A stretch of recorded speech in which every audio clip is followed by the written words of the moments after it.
Ya, kontak senjata terjadi saat pencarian mantan Kasat Reskrim Polres Teluk Bintuni Ibtu Tommy Samuel Marbun di Papua Barat Daya. Ya, operasi pencarian kali ini dipimpin langsung oleh 3 Jenderal Polri.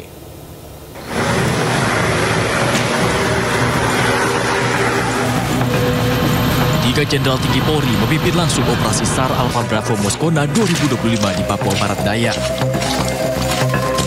Dengan medan berat hutan Papua Barat Daya, operasi pencarian mantan Kasat Reskrim Polres Teluk Bintuni Ibtu Tommy Samuel Marbun terus dilakukan.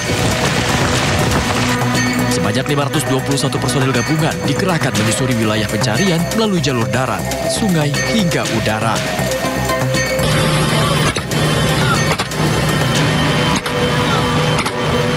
Di tengah operasi ini, kelompok kriminal bersenjata melakukan penyerangan terhadap posko Satgas Alpha Bravo di wilayah hutan Moskona. Kontak senjata pun tak terhindarkan. Tidak ada korban jiwa dalam peristiwa ini. Tentu saja kita mencari di sekitar TKP, ya, kemudian bergerak di zona merah. Zona merah itu adalah dari titik TKP sampai Muara Miyerga. Ini akan dicari oleh tim SAR yang dari Brimob, bergabung dengan beberapa tim. Sebelumnya, mantan Kasat Reskrim Polres Teluk Bintuni Ibtu Tommy Samuel Marbun dinyatakan hilang sejak 18 Desember 2024 lalu. Hingga kini, proses pencarian terus dilakukan. Dari Teluk Bintuni, Papua Barat Daya, Chandri Sudipati, iNews melaporkan. Pemirsa, sebuah speedboat meledak dan terbakar saat hendak menjemput rombongan Bupati Kepulauan Tanimbar, Maluku. Akibatnya 2 ABK terluka bakar parah. Sebuah speedboat meledak dan terbakar saat hendak menjemput rombongan Bupati Kepulauan Tanimbar, Maluku. Speedboat dengan nama lambung Junior M ini terbakar di Pelabuhan Adaud, Kota Somlaki, Kepulauan Tanimbar. Mengetahui ada kebakaran, sejumlah warga berupaya memadamkan api dengan peralatan seadanya, namun tak berhasil. Kebakaran semakin membesar dan api dengan cepat melalap badan kapal. Tak hanya membakar badan kapal, namun api juga menyabar muatan BBM dalam kapal. Kebakaran ini diikuti kepulan asap hitam yang membumbung tinggi dari bagian mesin. Warga terpaksa menghanyutkan kapal ke tengah laut untuk mencegah kapal lain di pelabuhan ikut terbakar. Kapal terbakar saat bersandar di pelabuhan dan menjemput rombongan Bupati Riki Jawarisa yang hendak menuju Selaru. Waktu katong sementara bermain, lalu ada orang lari-lari rame-rame pergi di pantai, lalu katong ikut saja. Lalu pas lihat begini ada speed yang kebakaran. Ada masyarakat beberapa yang sudah turun untuk paksa untuk memadamkan api, tapi tidak bisa, makanya speednya langsung ditarik ke laut saja agar speed yang lain yang kena. Tak ada korban jiwa dalam musibah ini, namun 2 orang ABK alami luka bakar serius. Kerugian yang dialami pemilik kapal mencapai 650 juta rupiah. Polisi Selaru masih melakukan penyelidikan untuk mengetahui penyebab pasti kebakaran, apakah ada unsur kelalaian. Dari Maluku, Juanda Sari, iNews melaporkan. Pemirsa, modus jadi pembeli, seorang WNA mencuri handphone di sebuah toko aksesoris di Jombang, Jawa Timur. Pelaku berpura-pura menukar uang asing dan kabur, membawa handphone senilai 15 juta rupiah. Berpura-pura sebagai pembeli, pria warga negara asing ini mendatangi sebuah toko handphone di Jalan Kiai Haji Ahmad Dahlan, Jombang, Jawa Timur. Modusnya, pelaku hendak membeli aksesoris ponsel sembari meminta penjaga konter mengeluarkan beberapa ponsel lain dari etalase. Saat penjaga lengah, pria asing ini mengambil ponsel keluaran Amerika seharga 15 juta rupiah dan menyelipkan di balik dompetnya. Selanjutnya, pelaku menggunakan modus lain dengan cara membayar aksesoris menggunakan uang asing. Lantaran korban menolak pembayaran dengan uang asing, pelaku meminta izin keluar menukarkan uang pada temannya. Tak disangka, pelaku kabur menggunakan motor bersama temannya yang menunggu di depan konter. Tersadar ada ponsel yang hilang, korban bergegas mengejar pelaku, namun tak membuahkan hasil. Karena nggak fokus lah kayaknya, HP-nya udah dibawa, terus pas mau HP yang di atas ini mau dimasukin ke etalase, HP-nya udah nggak ada, terus baru sadar itu. HP-nya udah hilang, udah dibawa sama WNA-nya. Dengan membawa bukti rekaman CCTV, korban melaporkan kasus pencurian ini ke pihak berwajib. Dari Jombang, Jawa Timur, Mukhtar Bagus, iNews melaporkan. Diduga depresi, seorang pria warga negara asing berlari tanpa menggunakan busana di halaman Monas Gambir, Jakarta Pusat. Ya, kepada petugas, pelaku mengaku baru saja mengunjungi Taman Wisata Gunung Bromo, Jawa Timur menggunakan kereta api.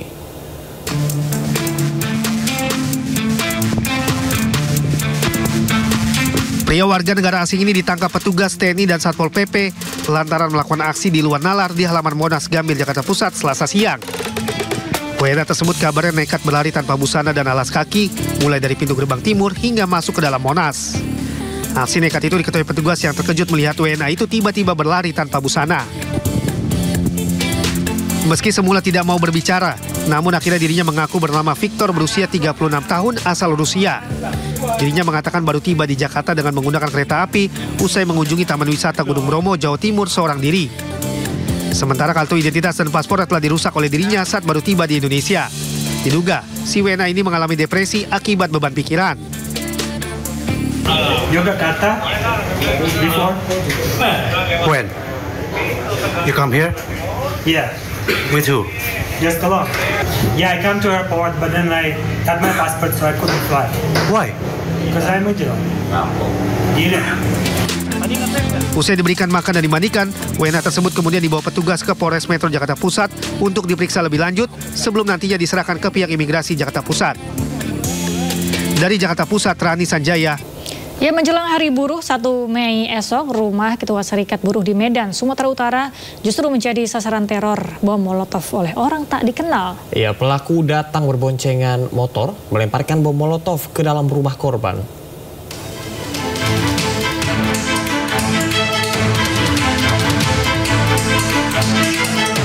Dalam rekaman CCTV, rumah Fatiwanolo Zega, terlihat dua orang pria tak dikenal mengendarai sepeda motor masuk ke kawasan rumahnya di Jalan Rumah Potong Hewan, Lorong Purnawirawan, Medan Deli, Kota Medan, Sumatera Utara.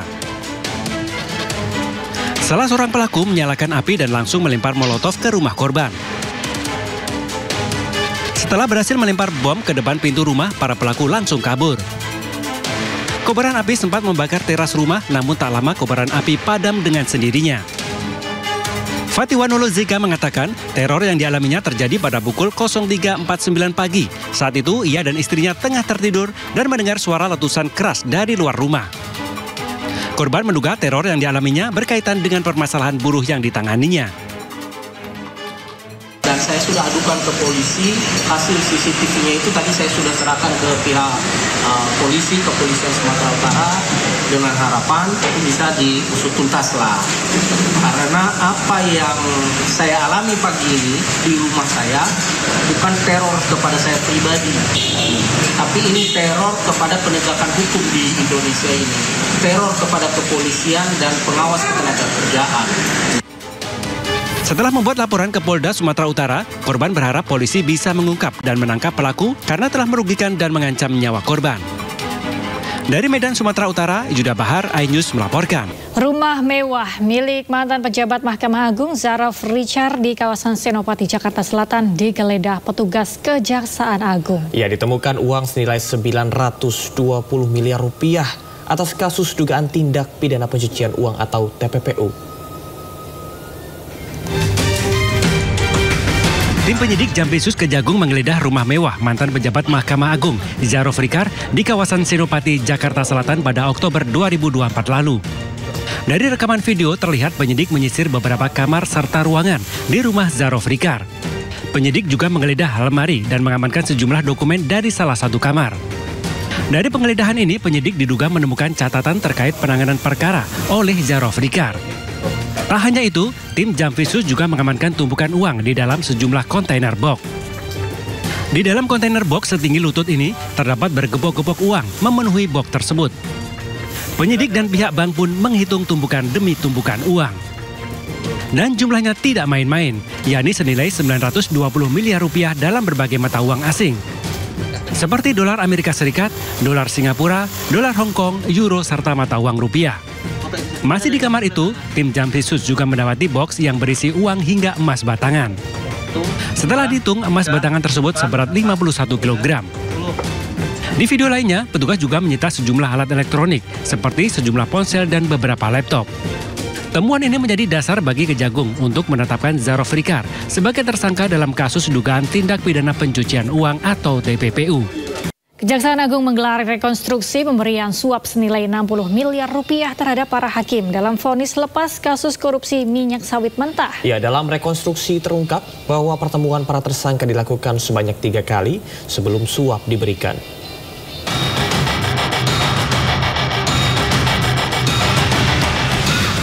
Kejaksaan Agung Republik Indonesia menggelar rekonstruksi pemberian suap dan gratifikasi senilai 60 miliar rupiah untuk para hakim pemberi vonis lepas kepada 3 terdakwa korporasi dalam kasus korupsi izin ekspor minyak sawit mentah. Reka adegan ini melibatkan 8 tersangka, terdiri dari 4 tersangka hakim penerima suap dan 4 tersangka pemberi suap. Kedelapan tersangka melakukan rekonstruksi sebanyak 27 adegan, mulai dari pertemuan hingga pembagian uang suap di antara para hakim. Dalam reka adegan, terungkap bahwa pertemuan antara para tersangka dilakukan sebanyak 3 kali di rumah makan yang berbeda sebelum akhirnya tersangka Hakim Muhammad Arif Nurianta menerima uang suap senilai 60 miliar rupiah dalam bentuk dolar Amerika Serikat. Reka adegan ini dilakukan untuk membuat lebih terang konstruksi kasus suap dan gratifikasi para hakim dalam memvonis lepas 3 terdakwa korporasi.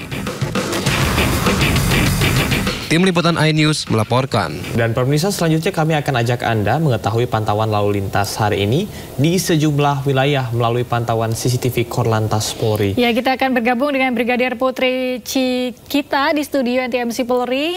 Halo Brigadir Putri, bagaimana pantauan arus lalu lintas di sejumlah titik di wilayah Indonesia melalui pantauan CCTV? Terima kasih rekan Camar dan juga rekan Galuh, dan selamat pagi pemirsa. NTMC Korlantas Polri kembali hadir untuk memberikan informasi seputar kondisi arus lalu lintas pada pagi hari ini, dan kita akan melihat lewat pantauan CCTV NTMC Korlantas Polri.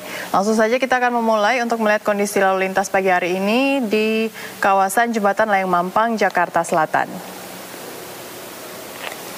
Lalu lintas di jalur flyover arah Tendian menuju Pancoran terpantau masih mengalir lancar. Sementara untuk di jalur arteri, lalu lintas dari arah Pancoran yang akan menuju ke arah Kuningan terpantau cukup ramai. Imbas dari terus meningkatnya jumlah volume kendaraan di jam berangkat perkantoran pagi hari ini, namun secara umum masih dapat mengalir lancar. Begitupun untuk di jalur tol lalu lintas dari arah Pancoran yang akan menuju ke arah Kuningan. Harap para pengendara untuk tetap waspada dan jaga jarak aman kendaraan Anda, serta jaga kecepatan maksimal kendaraan Anda. Dari Jakarta Selatan, kita akan melihat CCTV di kawasan Slipi Palmerah, Jakarta Barat. Lalu lintas dari arah Semanggi akan menuju ke arah Grogol cukup ramai. Kemudian untuk lalu lintas dari arah Semanggi yang akan menuju ke arah Petamburan juga terpantau ramai, dominasi kendaraan pribadi baik roda 2 maupun roda 4. Dan untuk lalu lintas dari arah Semanggi yang akan menuju ke arah Pejompongan ataupun ke arah Cawang juga terpantau cukup ramai, namun saat ini masih ramai lancar. Dan untuk di tol dalam kota Cawang Grogol juga terpantau masih mengalir lancar, kecepatan kendaraan juga masih ditempuh dalam batas normal. Harap para pengendara untuk tetap waspada dengan tidak menerobos jalur berlawanan arah, dan dihimbau kepada para pengendara untuk berhenti di belakang garis stop. Selanjutnya kita akan melihat kondisi arus lalu lintas pagi hari ini dari kawasan Pospol Simpang Sadang, Jawa Barat. Lalu lintas dari arah Cikopo atau Cikampek yang akan menuju ke arah Purwakarta dan arah sebaliknya terpantau masih normal lancar. Begitupun untuk lalu lintas dari arah Cikopo atau Cikampek yang akan menuju ke arah Subang ataupun ke arah Cirebon. Dan untuk lalu lintas dari tol Cipularang yang akan menuju ke arah Subang atau Cirebon juga terpantau masih mengalir lancar, sedikit mengalami antrian kendaraan hanya menjelang traffic light, namun selepasnya lalu lintas dapat berjalan normal kembali. Kami himbau untuk mengecek kembali kondisi fisik kendaraan Anda serta kelengkapan surat-surat kendaraan dan patuhi aturan dalam berlalu lintas. Baik, yang terakhir kita akan melihat kondisi arus lalu lintas di kawasan Pasar Lemabang, Palembang, Sumatera Selatan. Lalu lintas dari Jalan R.E. Marta Dinata yang akan menuju ke arah Pasar Kuto atau Pelabuhan Bom Baru dan arah sebaliknya terpantau masih normal lancar. Begitupun untuk lalu lintas pagi hari ini dari Jalan Bambang Utoyo yang akan menuju ke Jalan R.E. Marta Dinata. Dihimbau kepada para pengendara untuk tetap berhati-hati dikarenakan jalur ini terdapat banyaknya aktivitas masyarakat karena adanya pasar. Pemirsa, sementara berdasarkan data IRSMS Korlantas Polri, angka kecelakaan lalu lintas di Indonesia 1 kali 24 jam terjadi sebanyak 226 kasus laka lantas dengan rincian 11 meninggal dunia, 17 luka berat, 165 luka ringan. Dari 226 kasus tersebut, 57% terjadi karena kecerobohan pengemudi. Untuk itu kami himbau kepada seluruh pengendara agar selalu mematuhi aturan dalam berlalu lintas. Dan untuk informasi kondisi arus lalu lintas selengkapnya, Anda bisa menghubungi call center kami di 1500669 ataupun layanan SMS Center di 9119. Stop pelanggaran, stop kecelakaan, keselamatan untuk kemanusiaan, dan salam presisi. Demikian informasi yang dapat kami sampaikan, semoga bermanfaat. Kembali ke rekan-rekan di studio. Baik, terima kasih Brigadir Putri Cikita atas laporannya. Selamat bertugas kembali dan salam presisi. Pemirsa, unjuk rasa menuntut Roy Suryo ditahan terjadi di Kota Malang, Jawa Timur. Pengunjuk rasa menilai Roy Suryo membuat gaduh seluruh negeri dengan membuat hoaks dan tidak menghormati mantan kepala negara.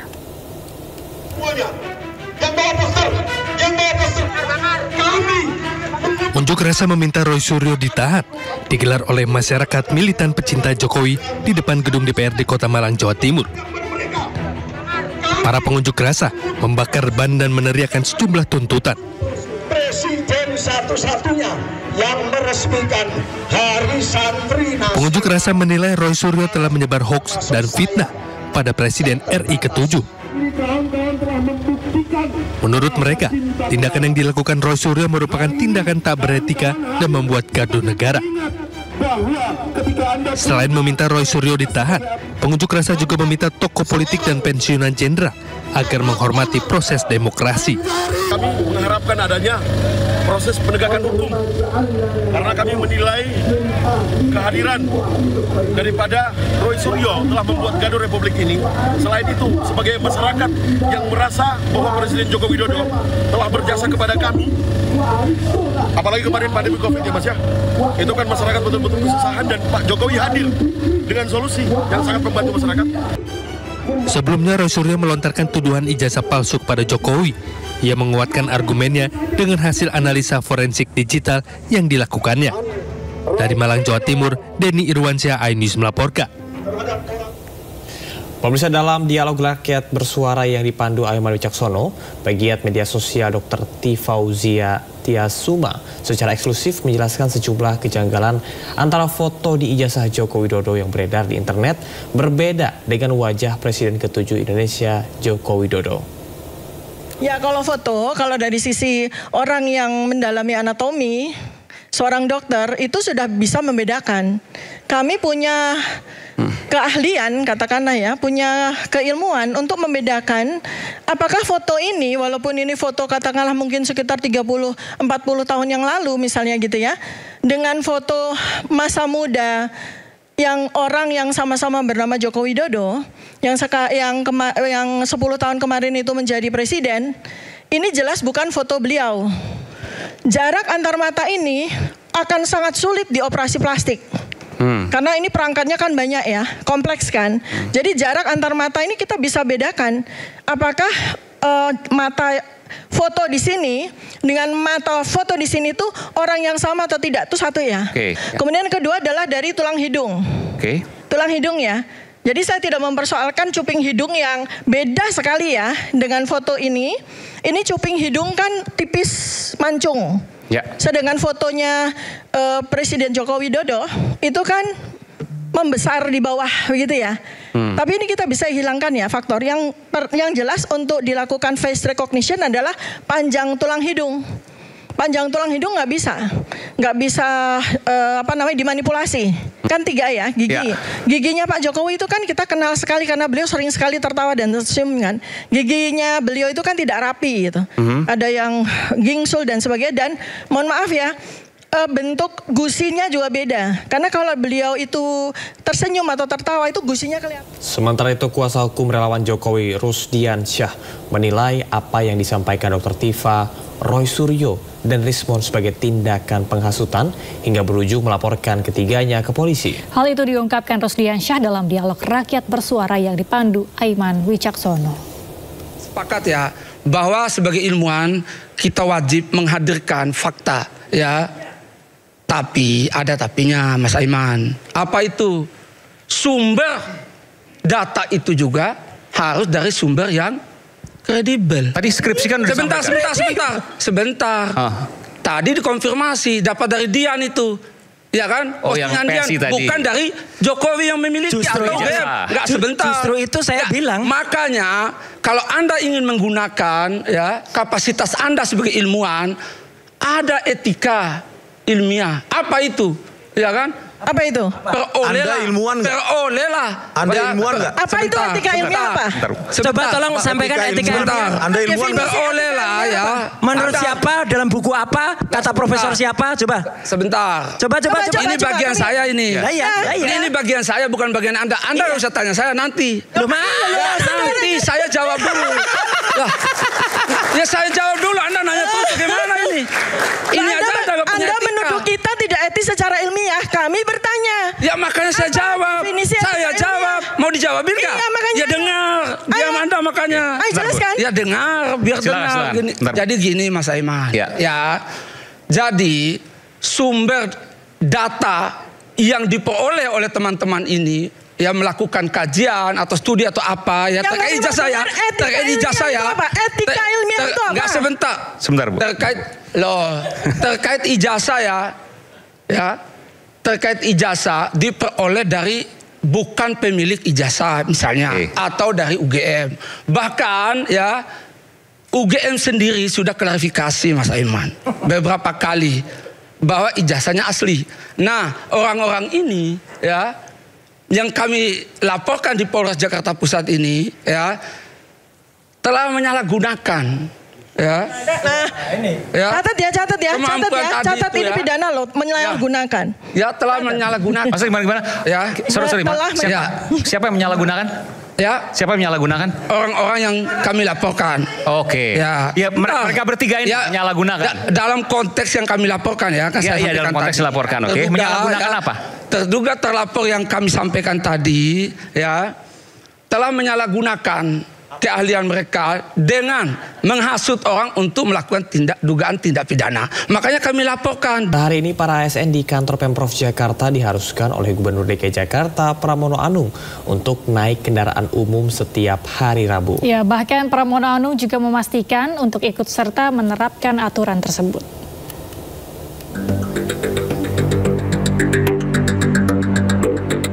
Kebijakan Instruksi Gubernur Daerah Khusus Ibu Kota Jakarta Nomor 6 Tahun 2024 mewajibkan ASN untuk naik angkutan umum setiap hari Rabu. Pramono Anung juga sudah menyampaikan kepada Sekda DKI Jakarta Marullah Matali dan jajaran Dinas Perhubungan untuk mulai menggunakan angkutan umum per 30 April 2025. Sebagai bagian dari keputusan tersebut, Pramono Anung beserta wakilnya Rano Karno ikut turut serta menggunakan angkutan umum untuk bekerja. Menurutnya, penting untuk setiap pemimpin ikut serta berperan aktif memberikan contoh kepada masyarakat. Jadi ASN ini ada sebagian besar yang pulang pergi diangkut pakai transportasi yang dimiliki oleh Pemda DKI. Maka setiap hari Rabu, Pemda DKI tidak menyiapkan transportasi itu, tetapi menggratiskan bagi semua ASN yang naik kendaraan umum. Yang menjadi persoalan adalah saya sendiri. Karena sekarang saya tinggal di Taman Suropati 7, kalau mau ke Balai Kota naik transportasi umumnya kan nggak ada. Tetapi karena saya merupakan bagian dari keputusan itu, apalagi besok ada rapat dengar pendapat di DPR, saya ingin memulai pagi saya besok dari rumah dinas naik transportasi umum ke acara yang pertama. Yang sebenarnya acara pertama itu rencananya bukan di tempat itu, tetapi dicari acara yang bisa ada transportasi umum dari Taman Suropati. Jadi intinya saudara-saudara sekalian, apapun kebijakan dibuat, kalau tidak dijalankan percuma. Dan kalau tidak diberi contoh oleh pemimpinnya sendiri percuma. Kebijakan tersebut diharapkan mampu mendorong budaya penggunaan angkutan umum untuk mengurangi kemacetan serta meningkatkan kesadaran masyarakat dan ASN secara luas. Dari Jakarta, Naura Syafika, Aristiawan, iNews melaporkan. Kebijakan baru dari Gubernur Jakarta yang baru ini sungguh menarik ya, Galuh ya, kalau kita bisa lihat. Tentunya diharapkan dengan kebijakan ini nantinya ASN kemudian bisa menggunakan angkutan umum, pastinya mengurangi kemacetan di jalan juga dong. Betul, dan juga berdampak baik terhadap kualitas udara kita ya. Iya. Dan kita akan lihat ya bagaimana respon dari ASN dengan kebijakan ini. Sudah ada rekan Wenda Nura di Balai Kota Jakarta. Silakan Wenda. 4, 3, 2, 1, yuk. Ya, halo, selamat pagi Camar, Galuh, dan juga pemirsa. Memang sejak diberlakukannya nih kebijakan baru dari Gubernur Pramono Anung, Gubernur DKI Jakarta, yang mana per hari ini, per hari Rabu tanggal 30 April 2025, ASN yang bekerja di pemerintah Provinsi DKI Jakarta ini diwajibkan untuk naik transportasi umum untuk berangkat dan juga pulang dari tempat kerjanya. Dan memang di tempat kami melaporkan saat ini, di depan halte Transjakarta Balai Kota, sejak pagi hari tadi memang terlihat lebih ramai dari biasanya dan terlihat banyak ASN yang keluar dari halte Transjakarta Balai Kota ini, karena memang halte Transjakarta Balai Kota ini salah satu akses ataupun halte terdekat untuk menuju ke kantor Balai Kota DKI Jakarta. Namun memang saat ini sudah tidak terlalu banyak terlihat ASN yang keluar dari halte Balai Kota, mengingat jam kerja mereka yang sudah dimulai sejak pukul 7.30 tadi. Jadi kalau kami perhatikan di sekitar halte Balai Kota ini, halte Balai Kota ini sudah ramainya ini tadi sekitar pukul 7. Nah, kita akan coba berinteraksi dengan salah satu ASN yang Ibu, selamat pagi Ibu, izin boleh ngobrol-ngobrol sebentar? Ya, Ibu, gimana nih soal kebijakan baru dari Gubernur Pramono Anung yang mewajibkan ASN untuk naik transportasi umum setiap hari Rabu? Ya, ini sangat bagus sih sebenarnya. Jadi dalam rangka memperbaiki udara Jakarta juga ya, ini diharapkan efektif juga hasilnya. Ibu, maaf saya lupa nanya, dengan Ibu siapa? Rita. Ibu Rita. Oke. Ibu, tapi menurut Ibu ada kendala apa sih waktu naik transportasi umumnya? Kendalanya mungkin dari rumah tuh nggak ada yang langsung angkutan yang langsung dapat angkutan kan, jadi ya harus jalan dulu gitu, harus mencari angkutan yang kalau di saya tuh agak susah angkutannya gitu. Tapi sejauh ini Ibu setuju nggak dengan kebijakan baru yang dibuat oleh Gubernur Pramono ini? Ya, setuju. Oke, baik, terima kasih Ibu. Maaf mengganggu waktunya ya Bu ya, selamat bekerja. Iya, begitu Camar, Galuh, dan juga pemirsa. Memang tadi juga kami sempat berbincang dengan ASN yang bekerja dan menggunakan transportasi umum hari ini. Memang kendalanya adalah transportasi umum di Jakarta ini belum mencangkup ke semua daerah, sehingga tetap harus ada yang naik ojek online terlebih dahulu ataupun mencari halte terdekat dari rumah mereka, yang tidak semua rumah mereka ini dekat dengan halte, jadi harus jalan kaki dulu dan lainnya. Namun dengan begitu tetap para ASN ini setuju dengan kebijakan ini, karena kalau tadi kami melihat juga banyak ASN yang biasanya naik kendaraan pribadi tidak sengaja bertemu di halte gitu, jadi mereka jalan menuju ke kantornya ini berbarengan sambil mengobrol. Dan tadi juga kita melihat di trotoar untuk menuju ke arah Balai Kota pun cukup ramai para ASN yang jalan bareng-bareng gitu.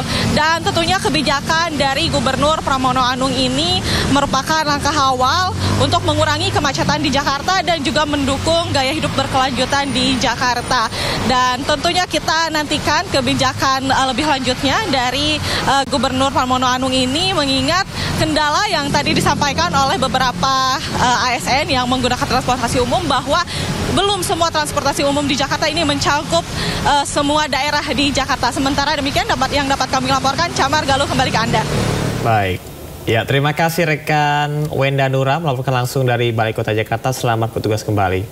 Keluarga Mbah Tupon mencari keadilan setelah sertifikat tanah yang akan diwariskan ternyata telah berubah nama. Ya, Mbah Tupon diduga menjadi korban mafia tanah dan terancam kehilangan tanahnya seluas 1.655 meter.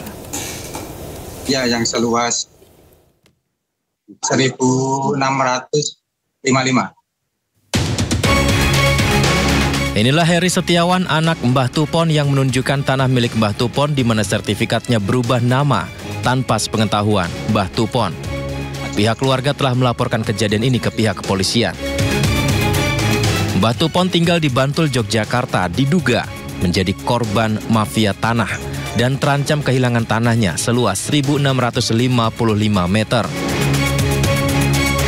Keterangan anak Mbah Tupon, peristiwa ini diawali mantan anggota Dewan inisial BR yang membeli 298 meter persegi tanah Mbah Tupon.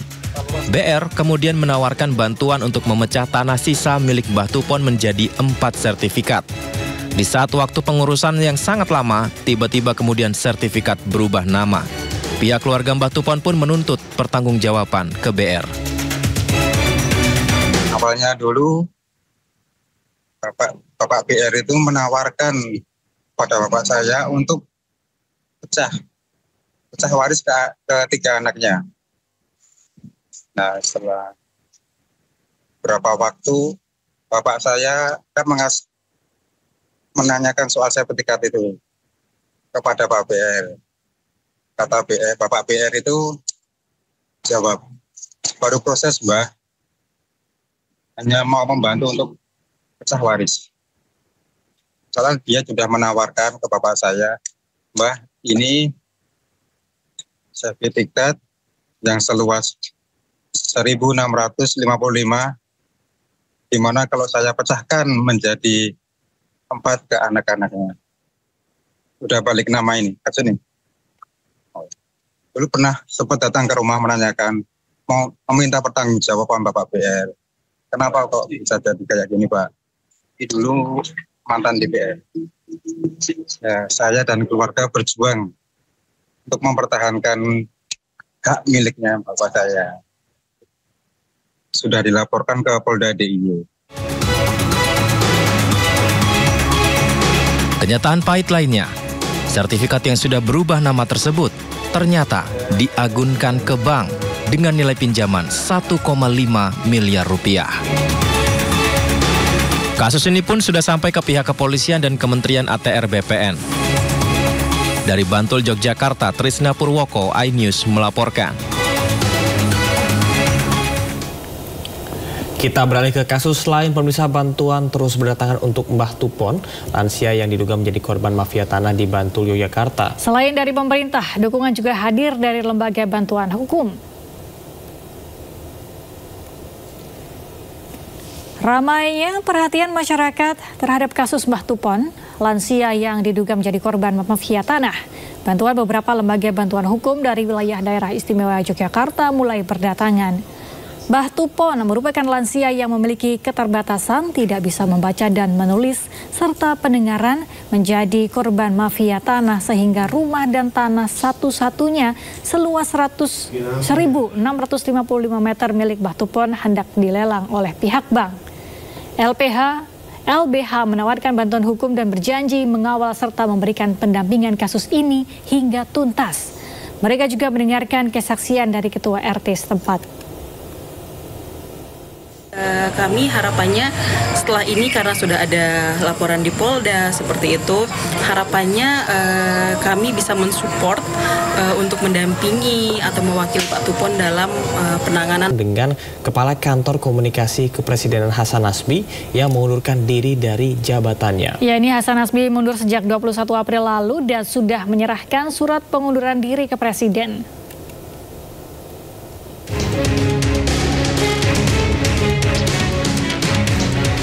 Pendiri lembaga politik Cyrus Network Hasan Nasbi mundur dari jabatannya sebagai Kepala Kantor Komunikasi Kepresidenan.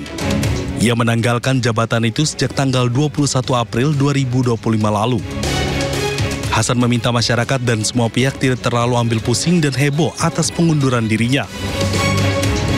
Terkait pengunduran dirinya, Hasan Nasbi mengklaim telah menyerahkan surat pengunduran diri kepada Presiden Prabowo Subianto melalui Menteri Sekretaris Negara Prasetyo Hadi dan Sekretaris Kabinet Teddy Indrawijaya. Kabar mundurnya Hasan dari jabatannya dikonfirmasi melalui unggahan akun Instagram Total Politik Selasa pagi. Sudah pernah saya sampaikan kepada khalayak dalam beberapa tayangan podcast bahwa kalau ada sesuatu yang sudah tidak bisa lagi saya atasi, atau kalau ada persoalan yang sudah di luar kemampuan saya, maka tidak perlu ribut-ribut, tidak perlu heboh-heboh. Kita pun harus tahu diri dan kemudian mengambil keputusan untuk menepi.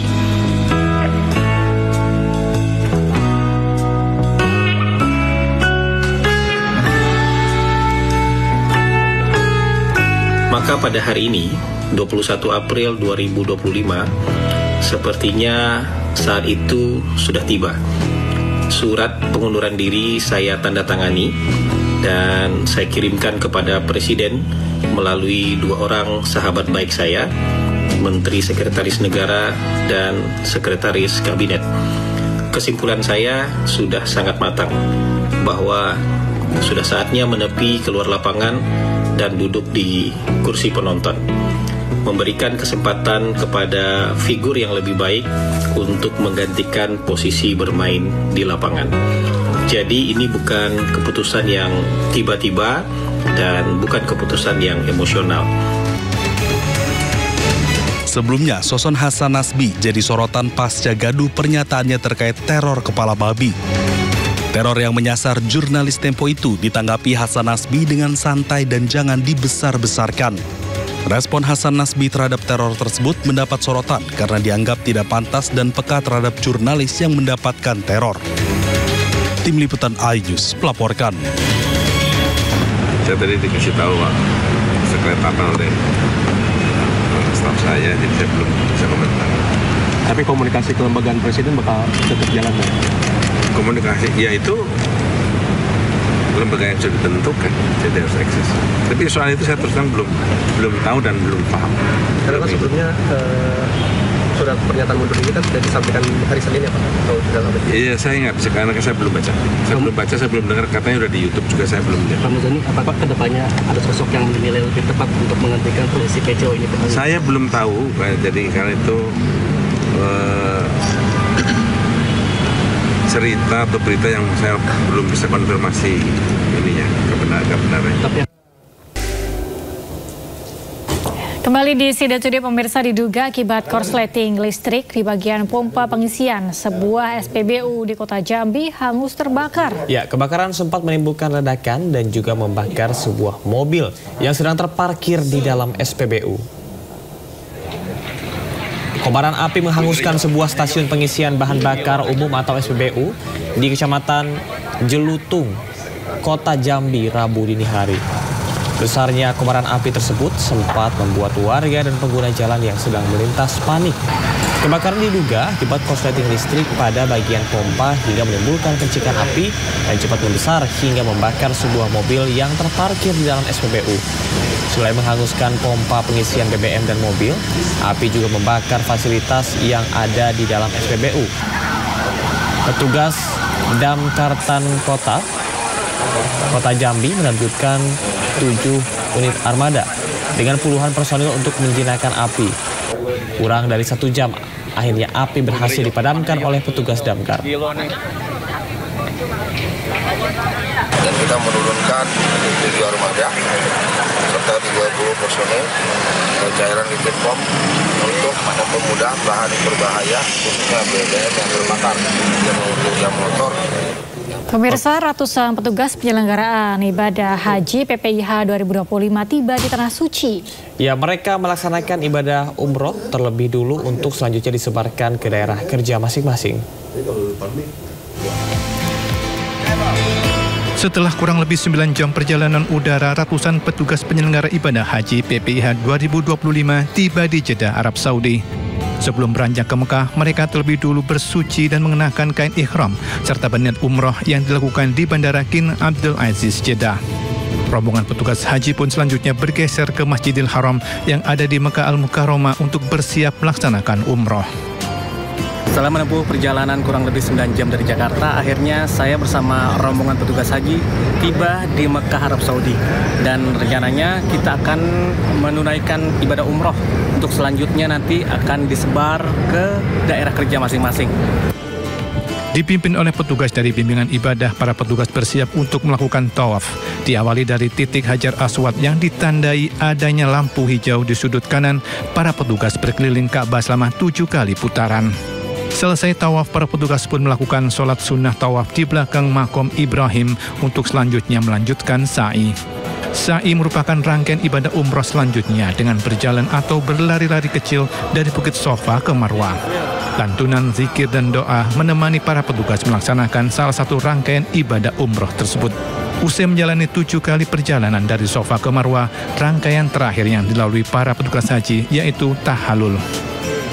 Setelah melakukan tawaf dan sa'i, dan sekarang di belakang saya rombongan petugas haji mulai melakukan ritual tahallul yang berarti menandakan mereka selesai untuk melaksanakan umroh dan mereka akan disebar ke daerah kerja masing-masing. Dari Mekah Al-Mukarramah, Arab Saudi, Gigi Irfan melaporkan. Menteri Agama Nasaruddin Umar tiba di Arab Saudi bersama dengan para petugas penyelenggara ibadah haji PPIH Indonesia. Ya, Menteri Agama meminta para petugas memberikan pelayanan terbaik dan tulus kepada para jemaah yang merupakan tamu Allah. Niat datang kita di sini ini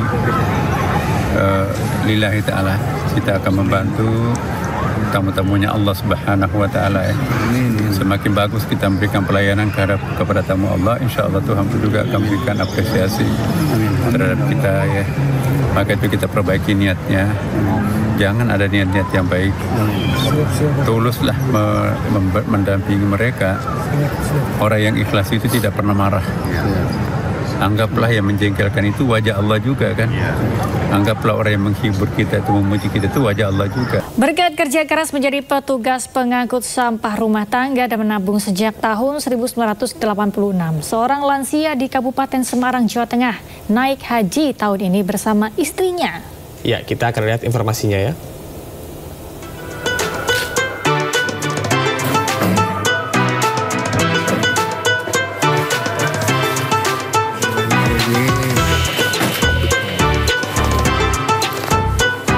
Berkat kerja keras menjadi petugas pengangkut sampah rumah tangga, pasangan lansia di Desa Glagah Hombo, Kelurahan Ngampin, Kecamatan Ambarawa, Kabupaten Semarang, Jawa Tengah, Legiman dan Baniah istrinya bisa berangkat haji tahun ini.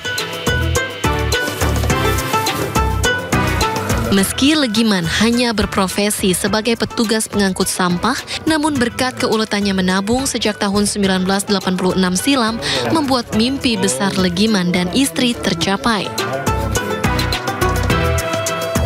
Setelah melalui proses panjang, keduanya yang telah mendaftar haji sejak tahun 2012 tersebut akhirnya bisa menjadi calon jemaah haji tahun ini. Di tahun 1986 nabung ya. Kita nabungnya per hari Rp1.000 yang kita sesuaikan yang buat apa-apa, buat persediaan itu. Rencana mau ibadah haji. Terus daftar tahun berapa Pak? Tahun 2012. Bersama ratusan calon jemaah haji lainnya, Legiman dan istri siap menjalani ibadah haji ke Tanah Suci Mekah pada musim haji tahun ini. Meski begitu, Legiman masih terus menekuni profesinya sebagai pengangkut sampah dari 50 rumah yang ada di lingkungan Patoman Ambarawa. Dari Semarang, Jawa Tengah, Lurisa Lulu, iNews melaporkan. Ya, sementara itu seorang kakek berusia 93 tahun warga Desa Tulungrejo menjadi calon jemaah haji tertua di Kabupaten Kediri, Jawa Timur. Ya, kakek dapat berangkat haji di tahun ini setelah mendapatkan jatah kuota prioritas lansia dari Kementerian Agama.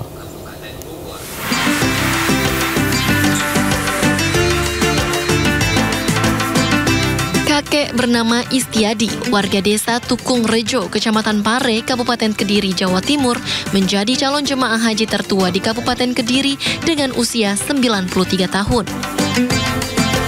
Meski sudah berusia senja, kakek 7 anak ini sudah tidak sabar untuk segera berangkat haji. Istiadi juga selalu menjaga kebugaran tubuhnya meski penglihatannya mulai menurun. Salah satu anak Istiadi mengaku bersyukur ayahnya menjadi calon jemaah haji tahun ini. Anak calon jemaah haji ini juga menceritakan demi bisa berangkat haji, ayahnya rela menabung beberapa tahun dari hasil pendapatan sebagai petani serta menjual salah satu tanahnya. sekarang berangkat cuma bapaknya. Terus alasan bapaknya bisa berangkat tahun ini apa Mas? Karena prioritas lansia. Kalau ibunya sendiri, perkiraan kapan berangkat? Perkiraan insya Allah 8 tahun lagi. Keluarga juga mengaku tidak khawatir meski ayahnya berangkat ke Tanah Suci seorang diri karena akan mendapat pendampingan khusus dari petugas haji. Dari Kabupaten Kediri, Jawa Timur, Afnan Subagio, iNews melaporkan.